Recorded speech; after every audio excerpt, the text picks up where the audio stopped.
Hello again, guys. Let's continue with the conference. I'm extremely proud and happy to let you know that we're going to have a talk by Eyal Winter about game theory. Let me tell you a bit about this.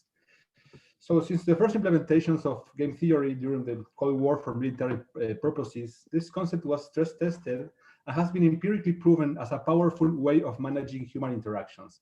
So, as I mentioned in my previous talk, so there's lots of game theory in Kleros. Uh, so, how does game theory relate to the way governance functions, and how can game theory enable us to make better collective decisions? And in particular, how can it help us build better justice systems? Eyal Winter is a professor of economics and former director of the Center for the Study of Rationality at the Hebrew University of Jerusalem, one of the world leader institutions in the academic study of decision making. He served as chairman of the economics department at the Hebrew University and was the 2011 recipient of the Humboldt Prize awarded by the government of the Federal Republic of Germany. He has lectured in over 130 universities in 26 countries around the world, including Harvard University, Stanford University, Princeton, and the UCLA at Berkeley, and the University of Cambridge. And currently, Eyal is a professor at the University of Lancaster. So, Eyal Winter, I'm very happy to have you here. So the stage is yours to start. Thank you, Federico. I'm delighted to be here. And if I'm not wrong, you asked me to speak more broadly than just game theory. You mentioned in your title to me also the word emotions, which indeed is one of the topics I'm working on. I'm doing research primarily in the area of game theory and behavioral economics. And these not are separate areas. These are two fields of economics which are very much connected. Okay, in fact, behavioral economics emerged from game theory. Okay, and I was asked by Federico to speak not only generally about game theory, but also more specifically in ways of how is it related to the big issue of decentralized justice. Okay, so to start with, let me put this. To start with, game theory is a theory of strategic interaction. We often call it either the theory of interactive decision making or the theory of strategic interaction. And broadly speaking, is about situation in which more than one person is making a decision, okay? But that's not enough. It also requires that one person's decisions affect the other, okay? That when I take a decision, I have to take into account the incentives and the motives of other people, okay? Because eventually what I'm going to get in terms of the payoff or the punishment, okay? In terms of the outcome, in terms of the value for me, is not going only to depend on what I'm doing, but also to depend, sometimes even more so, to depend on what other people are doing. Okay, so that's the part of the interaction between the two. Very often, we also talk about the theory of incentives, game theory being the theory of incentive, because one of the fields that emerged from the field, from game theory, is the field of mechanism design. Mechanism design, in fact, it's the engineering of game theory. If we think about building a bridge, so in building a bridge, you have to know physics, okay? But physics by itself is not being applied to building bridge. There are engineers that know physics, but they know more specific aspect of building bridge, okay? So this relationship between physics and engineering is similar to the relationship between game theory and mechanism design, okay? Part of mechanism design, I don't know how many of you followed the recent Nobel Prize in Economics, the one that was decided just a couple of weeks ago, to Bob Wilson and Paul Milgrom. These are two mechanism designers, okay, who worked specifically in a mechanism design area which is called auction theory, okay? So they designed auctions mainly for governments, or their theory was used in an engineering way to design basically all the recent spectrum auction that took place around the world in the last 20 years. I know them very well, and I advised government and corporations based on the mechanism that they designed. This is a very mathematical field. Also, game theory itself is very mathematical, but more and more it becomes an applied area. And that's where my interests are, and some of my colleagues who are doing work in mechanism design. Okay. Now let me jump to decentralized justice. Okay, decentralized justice is exactly an environment and a game theoretic environment. It involves multiple agents that are operating together. Okay, and each person action is affecting the utility of anyone else, right? Once we let's think about. Let's think about, the most important tool for decentralized justice is to have jurors vote. Voting is the way that eventually decision is being made through decentralized justice system to determine which of the disputers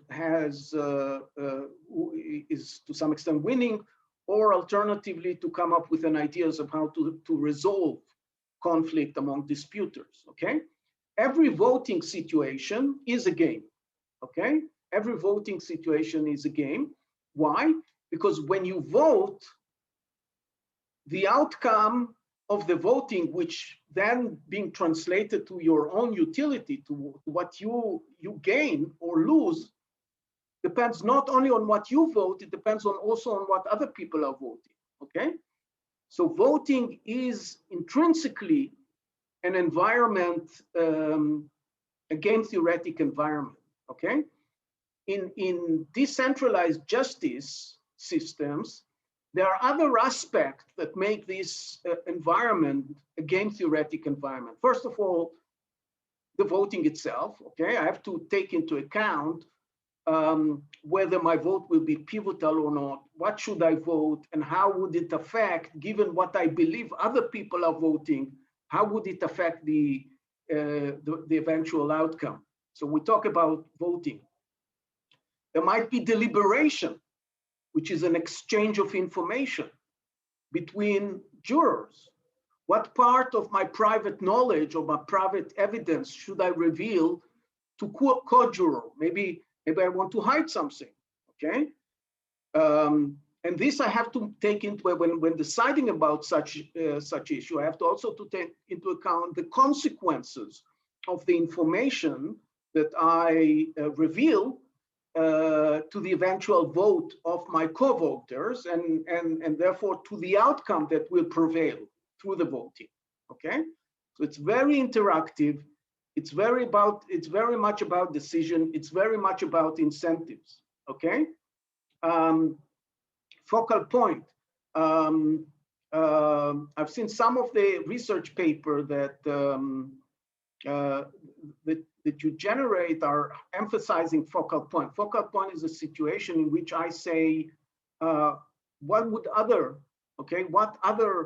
might think the right decision is, and I try to converge to some sort of common wisdom, okay? Collective wisdom. Focal point is is a game theoretic concept. It's a concept that I don't like very much in the context of decentralized justice, because in decentralized justice, our mission is to drive voters away from focal points. Focal points is when people are too much influenced by other people's decision. And what we want to achieve are individual decision making, namely that a situation in which people honestly, sincerely vote on what they believe the right outcome should be. Okay, whose side has the truth? Okay, okay. Regarding incentive, there is another issue which brings us into game theory, and this is how should juror be incentivized to exert effort seeking truth. Okay, they receive evidence. They can do one of two things. They can either look at it carefully, maybe look at other sources to verify whether this or that fact is correct or not. All this requires effort. That's one option. The other option is just to vote randomly on one of the two outcomes and wish for good. Okay, we don't want the second thing to happen. Okay, so in way of avoiding the second thing from happening, we have to design incentive for people to exert effort. Okay, and treat seriously the evidence that are brought in front of them. And this is a major issue. I mean, this is much of the effort that at the theoretical level, at the mechanism level, I would say, to design incentive in an appropriate way. Just one example of designing such incentives, which goes back to the idea of focal point, which is bad, but it's one step to answer this question, is, for instance, decide that payments for the service are occurring only if all voters made the same decision. Okay, if this is the case, and the prizes or the rewards are substantial, then I clearly have an incentive to study the matter, right? If I randomly vote for something, the chances that I will be coinciding, my vote will coincide with the rest of the voters is very slim, right? But if I read the matter and I think carefully about what should be done, and I believe that other people do the same, then I realize that there is a good chance that I'll get the reward because we will converge to the same decision. The downside, of course, and I will talk about it later, is that if we rely on such mechanism that give payments only when all the voters coincide with the vote, we create incentives for people not really to act according to the evidence and their own intuition, okay, or subjective values, but rather to try and figure out what would be the conventional decision, okay? What might other people decide, okay?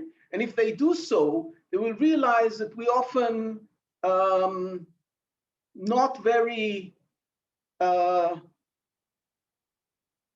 optimal in a way we make decisions in such cases. I'll talk about it later, but we, for instance, use stereotyping, we use prejudice, we use all sorts of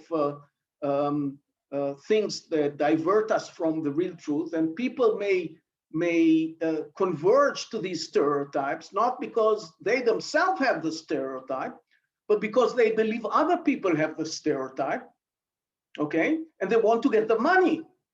But if we tell them you get the money only when you vote in a consensus, okay, they would try to use stereotyping and other biases, okay, in order to increase the probability that they will get something out of it, okay.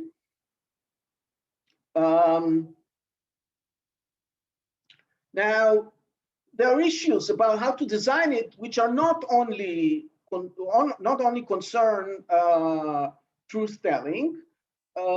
There's also an issue about whether you should design these incentives only at the individual level, okay, or also at the collective level. There is a lot of literature concerning this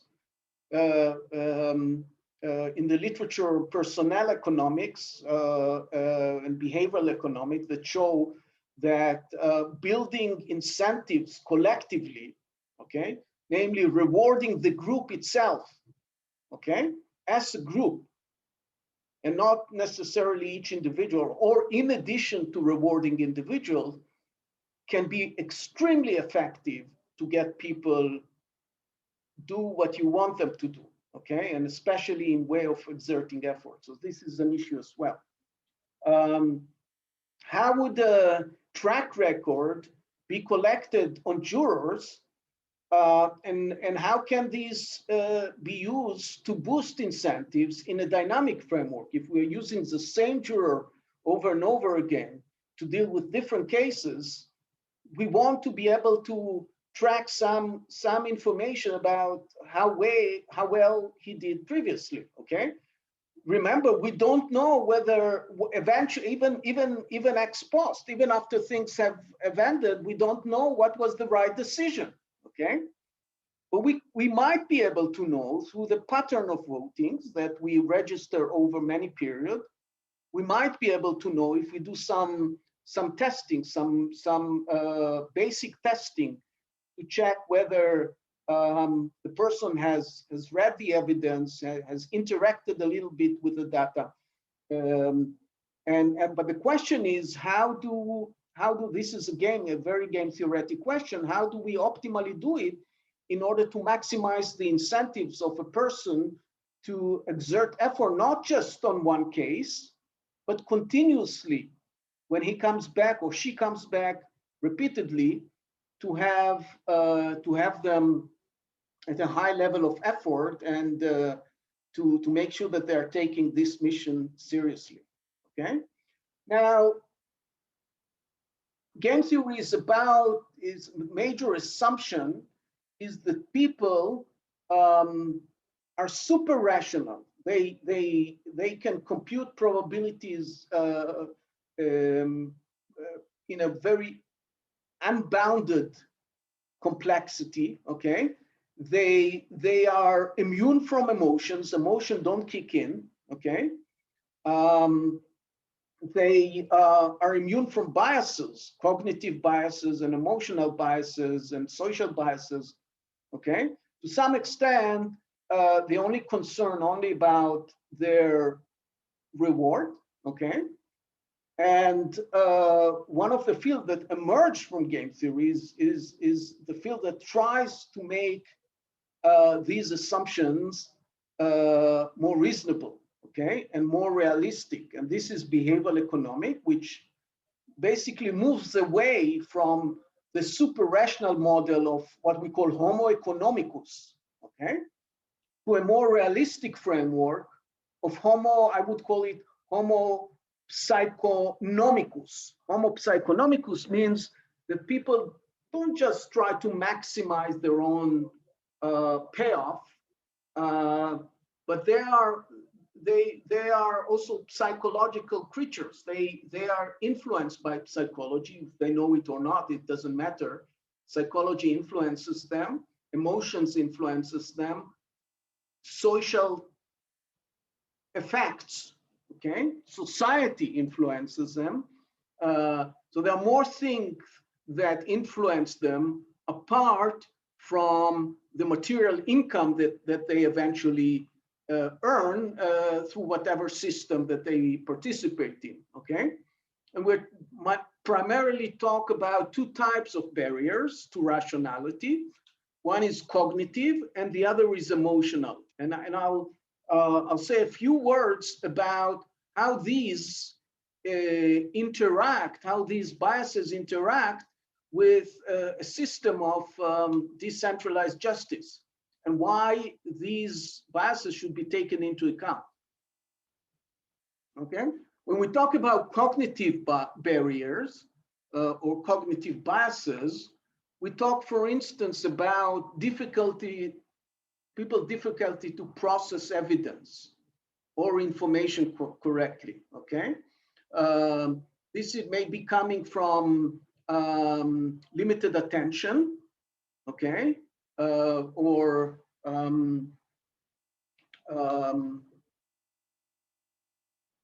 other things that bother our mind in the same time when we are facing a task of reading a material.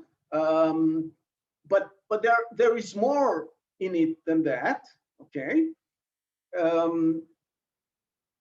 One other cognitive barrier is as what I mentioned before, is stereotyping and generalizing. Okay. Stereotyping and generalizing is just the way our brain deals with complex information.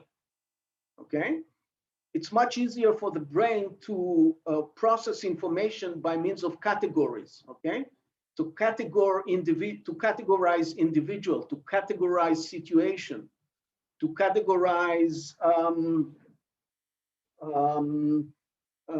consequences. To categorize risk, okay? To categorize level of payments, okay? And when it gets to, and this is the same idea with generalization, okay? Generalization is simply a trend or a bias that tell us, I can't see the world in an accurate resolution, okay? I need to reduce the level of resolution in understanding the world, to be able to understand the world.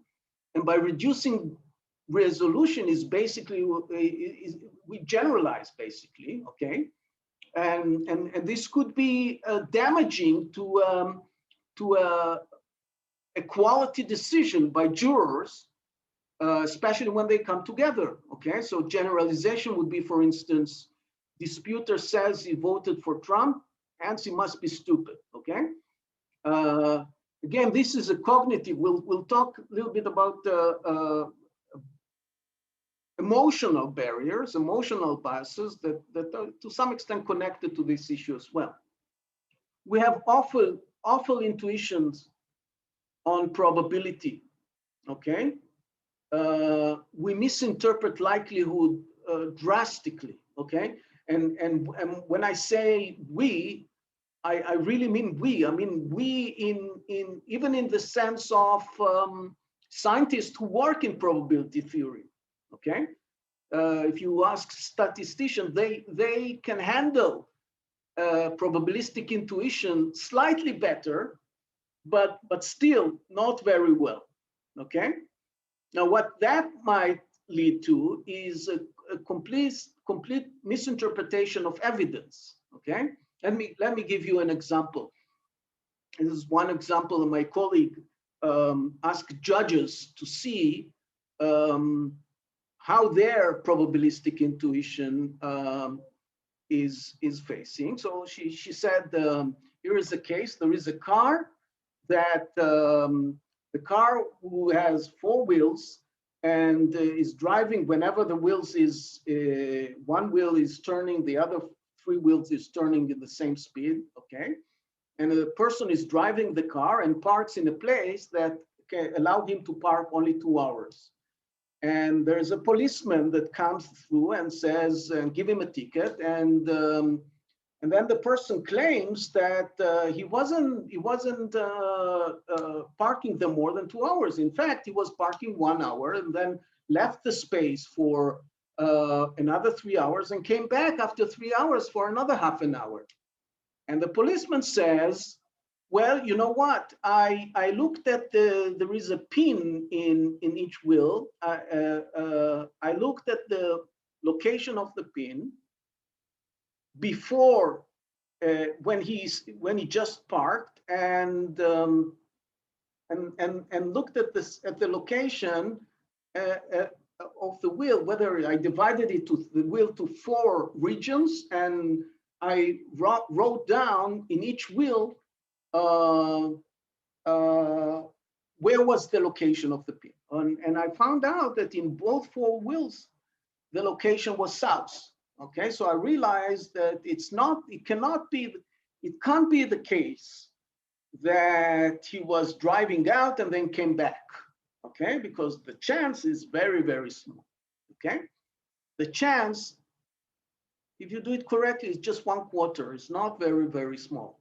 Okay, so this is misinterpreting evidence. You get an evidence, you give it an probabilistic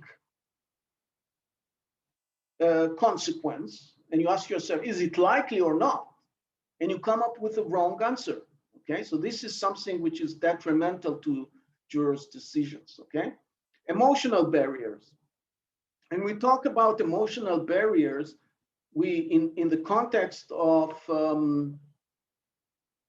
decentralized justice, we are basically talking. I think this is the major issue. This is really the major issue. The major a barrier to quality decision making by decentralized justice system. It's a people tendency to rule on issues, on small disputes, by letting the sentiments getting involved.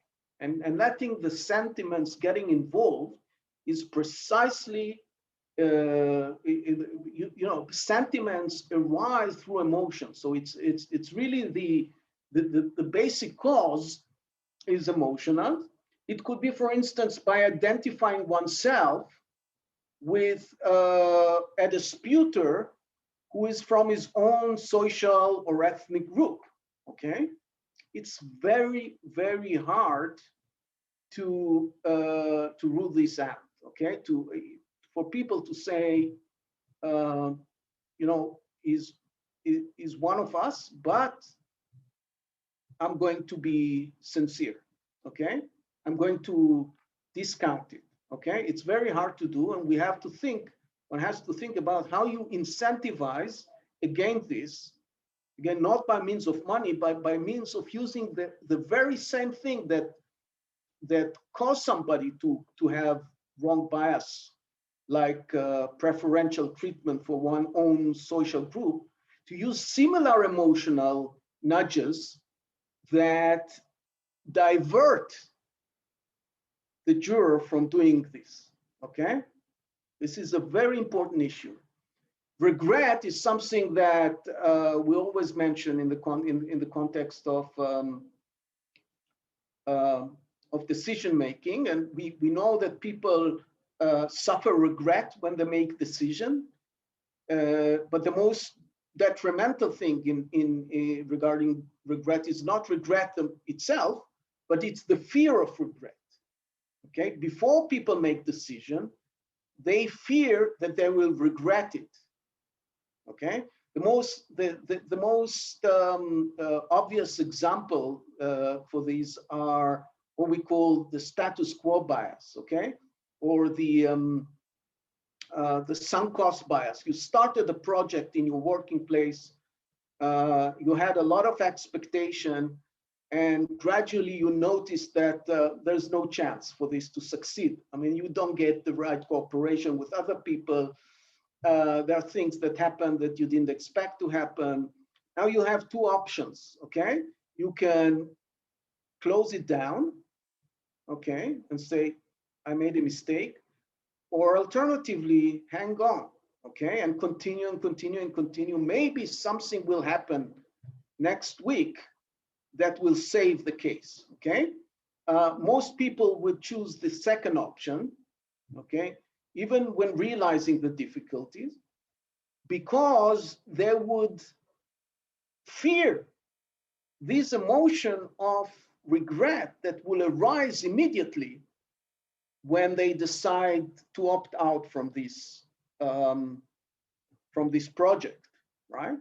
They say to themselves, if I opt out, I will pay for regret immediately and uncertainty. If I hang on, maybe, first of all, defer regret to the future. It's always better to defer things that are bad for you to the future rather than experiencing them immediately. And maybe I won't be experiencing it at all because something magical will happen, okay? In the context of voting in decentralized justice system, this would mean that people would be very much concerned about how they would feel regarding the vote at the end, ex post, after the voted and the outcome has been realized, okay? So the tendency would be to vote for the option that might minimize future regret, okay? So the inclination would be to maybe to vote for the outcome that is least damaging for one of the parties, one of the disputers, okay? Okay, so use some sort of, we call it a min-max approach, where you minimize risk to a certain extent, and you minimize extreme events, okay? Or minimize drastic events, and you go for something within between. This is not necessarily a good thing, right? Okay, self-image. Self-image, again, is something that we are all exposed to, and we, in the context of voting, it would mean that I would ask myself, what should not what the evidence tell me, but what should a serious guy do in a case like this? Okay, what would be? It's quite related to regret. It would say, how would I look to myself in the mirror? How would I be able to look to myself in the mirror when I voted in favor of the company who disputed a customer that said that he didn't obtain the product that they sent him? Okay, how would I be able to look at my face in the mirror? Okay, so what you do is not looking at the evidence and ask who do I think is right? Okay, but I'm saying, I'll have a problem with self-image if I do so, and hence I don't care about what the evidence is. I'm not gonna vote for a company in a dispute it has against a customer, just not me. Okay, so these are the problems that need to be taken care of. These problems should be taken care of by people who are professional, people who work in these areas, people who publish in these areas. These are too complex matters to be dealt without these people. I'm interacting these days with internet authorities like the FCC and Ofcom in Britain on concerns about the way the internet is operating, Facebook is operating, and Google. They have, when they work and they're thinking about the policy, okay, or when they connect with a firm that might give them some sort of a solution to problems that they're seeking, they always look at the academic credential of those collaborators. They without these they don't have a chance. And I hope if this project is going to pick up, there are lots of people who do serious work, and I'm sure in France, in Argentina, I know some excellent people, of course, in the US and other places in Europe. And you should choose somebody who you can work with, who is interested, and this would make your project fly up. Good luck. Thank you.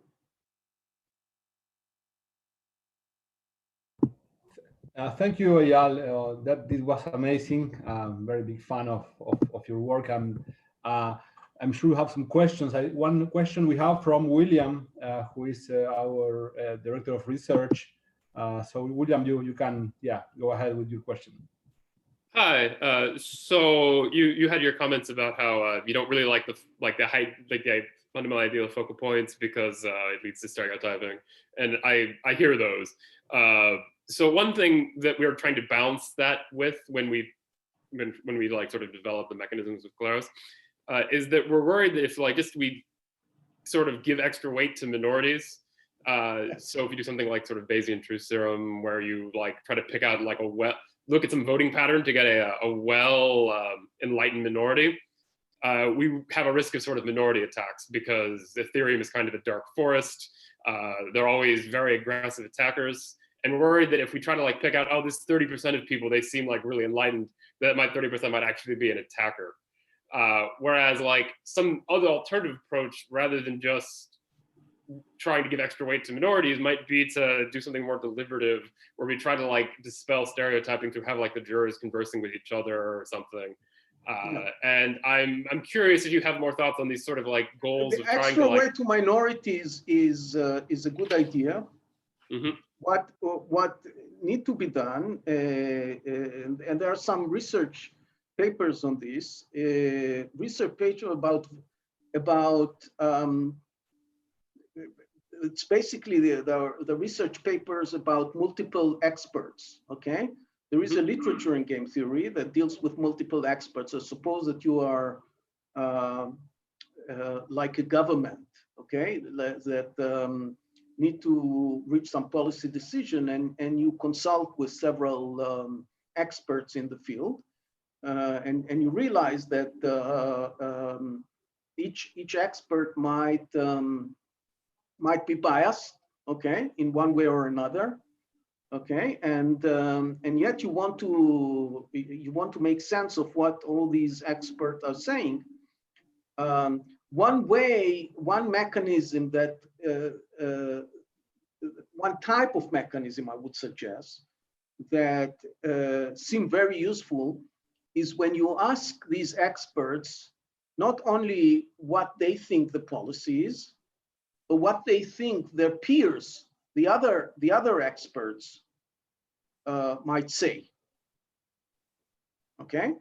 Mm-hmm. So you ask people two questions. What is your suggestion, and what do you believe the distribution or something like that, or you ask for the majority or the mode or whatever. What would you think the distribution of other people answer might be? And then with this combined data, you can generate a lot of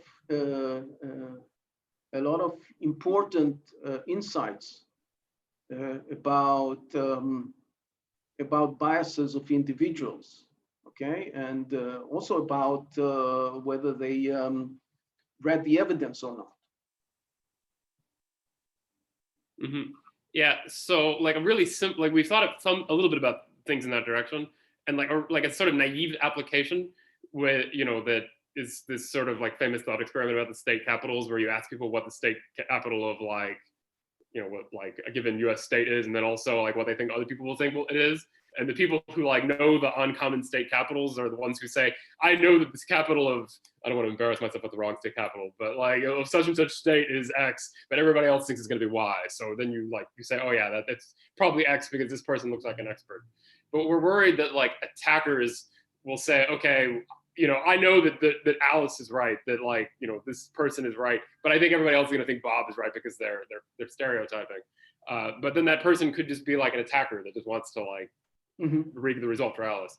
So I'm like, it's interesting if like we could sort of temper this kind of model and make it maybe a little more sophisticated in a way that will like try to pick out some of this like expert like, you know, kind of reasoning, but that it still won't be attackable unless you have like 40% of the votes or something, some high threshold that might not yet be 50%. Yeah. Yeah, thanks. Thank you for your thoughts. Thank you. Yeah, I have a question. Yes. So how do this decentralized justice approach based on mechanism design interact, or is complementary or competitive with a different approach of dispute resolution that could be based on AI and machine learning models? Machine learning models is, first of all, machine learning models are not, they don't have, there are many differences. First of all, they don't have this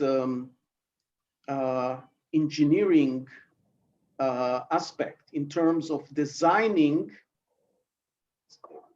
basically designing social mechanism, okay? They are based on large data, okay, and sometimes too large for you to be able to make use of them, because if you wanted to use machine learning in the context of decentralized justice, you would have to no, because each case is a separate case. You would have to have 1,000 cases before you start, and each time you change 1,000 cases, and each time you change the mechanism of payment depending on some machine learning rule, okay, that optimizes, okay, you'll have to have at least 1,000 cases before you are you're clear whether it's good or not, okay. Machine learning is using suggestions, I would say, without any basis, right? Just because comparing, you know, they do, basically they, at least at the first stage, they do random changes in the, it's like evolution. They introduce a mutation and see whether this mutation improved the situation or not, okay? And the mutation is random, okay? Mechanism design instead is not trying to pick something in the dark, okay? Mechanism design is saying, let's look at the incentives of individual. Let's see what would happen to that individual if this individual would have done that, and okay, let's see what might cause an individual to lie, okay? And let's see how we override this incentive to lie by compensating him in one way or another, okay? So it's all based on arguments, okay? And therefore, in this environment, right? I think in general, environments that rely on human behavior, okay, or social behavior, machine learning is not good. Okay, machine learning might be good. Maybe human behavior that that involve reflexes. Okay, for instance, automated cars use heavily machine learning techniques, but it's fine because it's about our reflexes, the way we are. But it's about our reflexes, but it's also about all sorts of physical aspect that happens on the road. It's not about complex decisions of human being. Okay, machine learning is not. I don't see it helping much in way of designing social mechanisms. Good. That's a bit comforting, I have to say. So, thank you very much, Eyal, for your participation. I'm very happy that you could make it to the talk. We will be in touch very soon. And let's move on with the conference. We will have a small bye bye.